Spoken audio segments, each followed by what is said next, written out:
Halo dan selamat datang kembali. Kita lanjut lagi kupas tuntas The Champion's Mind. Kali ini fokus kita bab 9, rencana permainan mental kelas dunia Anda. Kita sering banget ya dengar soal latihan fisik, tapi ini gimana menyusun rencana buat mental kita?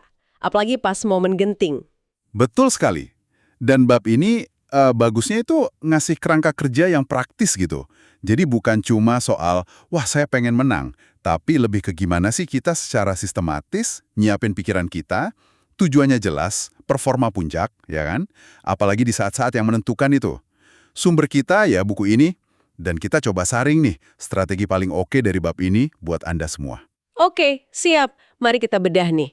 Langkah pertamanya gimana? Untuk mulai membangun rencana mental kelas dunia ini, kayaknya ini bagian yang sering terlewat ya. Nah, fondasinya dulu nih, evaluasi diri. Tapi yang jujur dan berkelanjutan. Buku ini pakai metode baik, lebih baik, terbaik. Simple, tapi kena banget. Jadi setiap habis performa, entah latihan atau kompetisi, kita tanya diri sendiri. 1, apa yang udah baik? Harus diakui dong. 2, apa yang perlu lebih baik? Nah, yang ketiga, perubahan spesifik apa nih biar bisa jadi yang terbaik di kesempatan berikutnya? Ini jadi semacam data awal buat rencana mental kita. Oke. Jadi kayak review pribadi gitu ya, tapi terstruktur, biar nggak ngulang kesalahan yang sama dan terus naik level. Nah, setelah evaluasi, persiapan sebelum tanding nih. Kan sering dengar atlet top punya ritual khusus. Gimana buku ini bahas itu? Oh, itu ditekankan banget. Intinya membangun rutinitas pra-performa. Yang penting itu konsisten dan bisa kita andalkan. Tujuannya apa? Biar kita merasa lebih pegang kendali, ngurangin gugup atau demam panggung itulah. Bentuknya bisa macam-macam, sangat personal. Ada yang dengerin musik tertentu, ada yang visualisasi detail dia sukses, latihan napas dalam, atau malah milih nyepi aja. Kuncinya ya nemuin apa yang cocok buat kita. Cukup dengan rutinitas aja atau ada lagi? Nggak cuma itu, ada lagi yang menarik, yaitu menetapkan mungkin 2-3 target mental spesifik. Kayak mantra fokuslah buat kompetisi itu. Di buku ini disebut ABCs.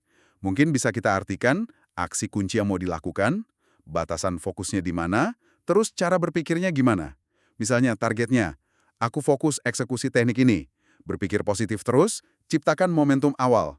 Ditulis aja di kartu kecil gitu, jadi fokus ke apa yang mau dicapai, bukan apa yang dihindari. Wah, menarik. Punya pegangan mental kayak gitu ya. Tapi kan kadang udah siap banget nih. Pas momen krusial, tekanannya suka bikin buyar. Buku ini ada nyinggung soal kesalahan mental umum nggak? Ada banget. Ini penting nih. Diidentifikasi ada 3 kesalahan mental, atau ME, mental errors, yang sering banget muncul pas momen penting. Pertama, terlalu fokus sama hasil akhirnya. Malah jadi tegang, gak hadir di momen itu. Iya. Kedua, berusaha terlalu keras. Jadi pengen melakukan sesuatu yang di luar kebiasaan atau kemampuan saat itu, mengabaikan latihan yang udah dilakukan. Nah, ini sering banget nih. Wah, iya, trying too hard ya istilahnya. Betul. Ketiga, kejebak sama pikiran negatif, mikirin kesalahan yang baru aja terjadi, atau ngebayangin skenario buruk terus. Aduh, tiga-tiganya kayaknya pernah dialami semua orang ya. Terus gimana cara ngatasinnya pas lagi panas-panasnya gitu? Ada obatnya nggak? Ada dong. Untuk tiap ME tadi, ada koreksi mental, mental corrections atau MC, yang bisa dilatih. Jadi pas kejadian, kita udah siap. Kalau kejebak mikirin hasil, ME1, koreksinya, langsung balikin fokus ke proses saat ini. 1 langkah aja dulu. Nanti hasil ngikutin. Kalau mulai ngerasa berusaha terlalu keras, ME2, koreksinya, percaya sama latihan. Udah latihan berbulan-bulan, ya lakukan aja apa yang udah dikuasai. Jangan aneh-aneh. Nah, untuk yang negatif, ME3, koreksinya, sadar. Langsung ganti channel pikiran ke yang positif. Fokus ke solusi. Apa yang bisa dilakukan sekarang? Atau ingat-ingat lagi keberhasilan kecil sebelumnya. Nah, analogi pegolf yang mau pat 4 kaki di buku ini pas banget ya buat ngejelasin ini. Yang soal 3 semester itu loh. Persis. Itu ilustrasi yang kuat banget gimana mindset kita itu bisa nentuin hasil performa.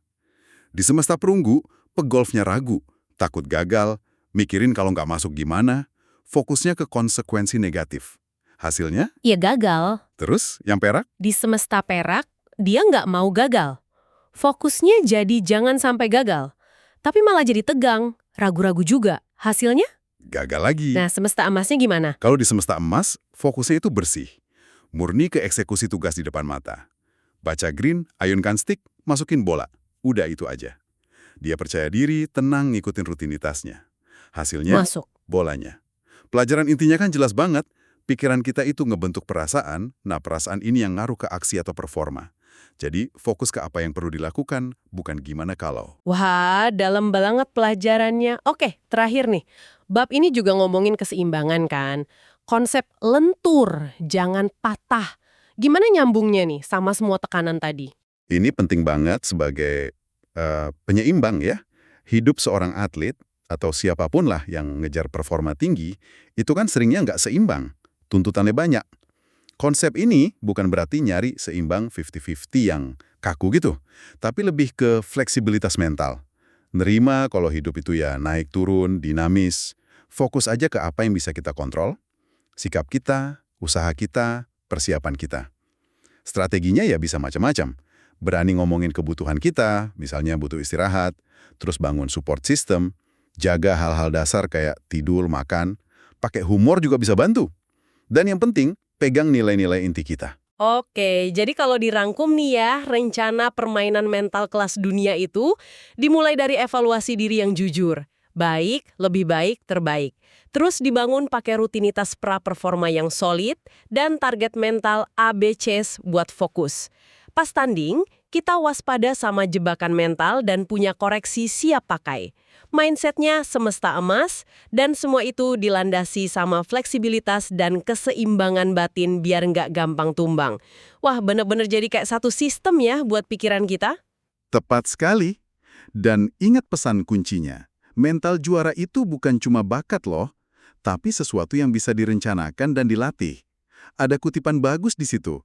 Pikirkan emas dan jangan pernah puas dengan perak. Ini soal kita menetapkan standar mental tertinggi buat diri sendiri.